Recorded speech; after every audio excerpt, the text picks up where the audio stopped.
Hello again, it's Susan back with a quick message. Before you get started, I want to address the issue of how you learn technology and how it may not have been taught particularly well in the past, how you may have had some experiences that were less than exhilarating with using technology in your business or elsewhere.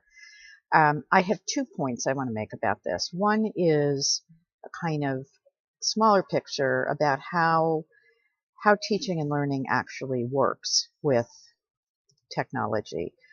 There's really 4 levels of learning. This is something Parker Palmer writes about in his book, The Courage to Teach. The first level is the rudimentary thing we call training.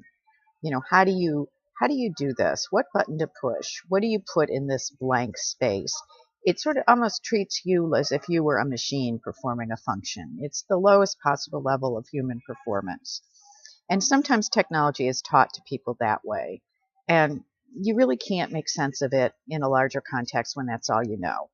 The second level up would be, what does it do? What's the function? What's the purpose? Well, if you fill out the form this way, it's going to be easier for people to find you on the internet.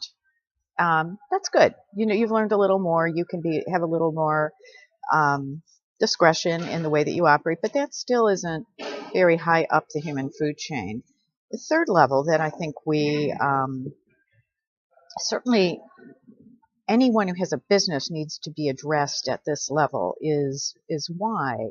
What's the purpose of doing that? What's the purpose of being found on Google? How does that relate to my overall business goals?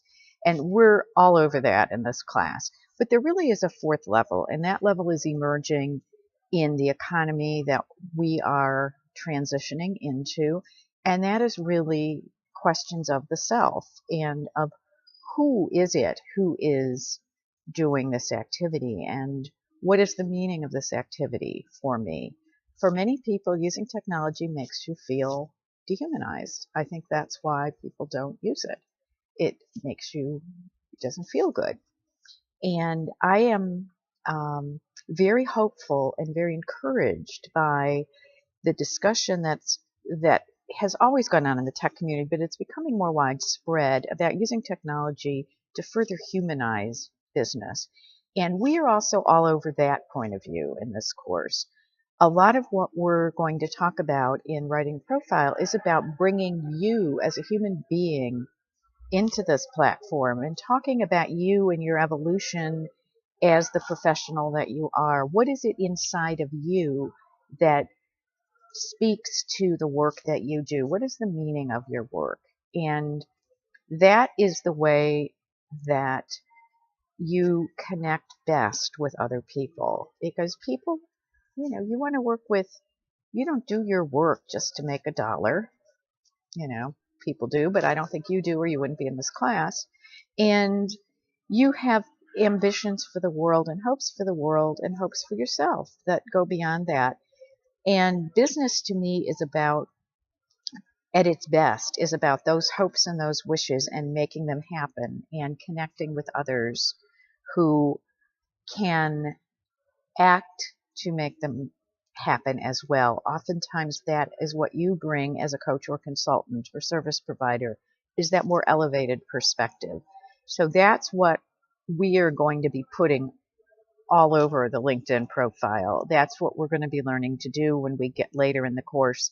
We get into the topic of thought leadership, which is marketing that is about what you think and believe about your profession and about the world and the problems that you're solving, and how that is becoming the gold standard in how people market professional services.